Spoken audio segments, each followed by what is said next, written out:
একটি ন্যায় বিচার প্রতিষ্ঠা করতে, যে এতগুলো মানুষের মৃত্যুর মধ্য দিয়ে যে বাংলাদেশ আমরা পেয়েছি, সেই বাংলাদেশ গড়ার জন্য, আগামী বাংলাদেশ গড়ার জন্য আমরা যদি সাক্ষ্য প্রমাণ উপস্থাপন করতে পারি, আপনারা ন্যায় বিচার করবেন এবং রাষ্ট্রের পক্ষ থেকে আমরা সেটা সবসময় দাবি জানাবো।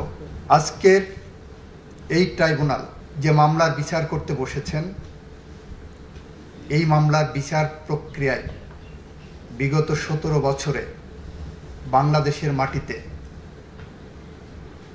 খুন, গুম,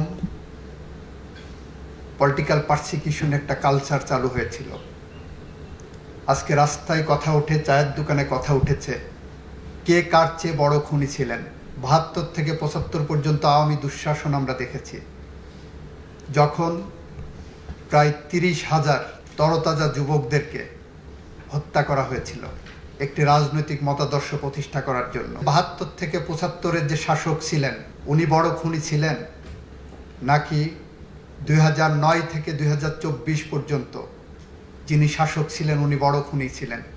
প্রশ্ন এসেছে 72 থেকে 75 পর্যন্ত খুনের ধরন এবং 9 থেকে 24-এর খুনের ধরন একই প্যাটার্নের নাকি কোনো রকম এটাকে রিফাইনিং স্টেজে আমাদের সামনে এসেছে।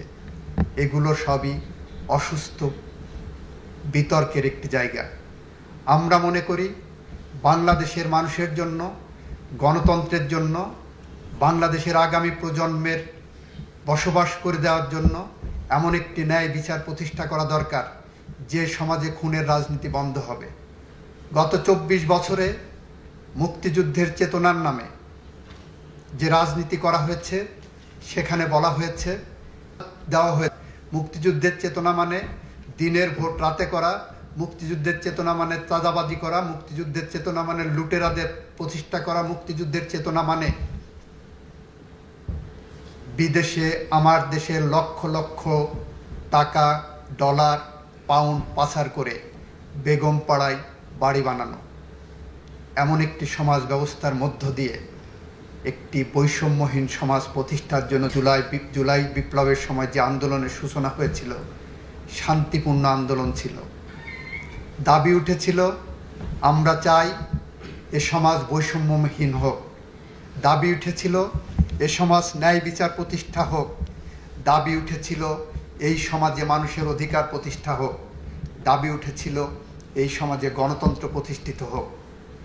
সমস্ত দাবিকে কণ্ঠরুদ্ধ করার জন্য যে নির্মমভাবে হত্যাযজ্ঞ চালানো হয়েছে, আমার দেশে 30,000-এর মতো মানুষ এখনো পঙ্গুত্ব বরণ করছে। 36 দিনে তাদেরকে গুলি করে পঙ্গু করা হয়েছে।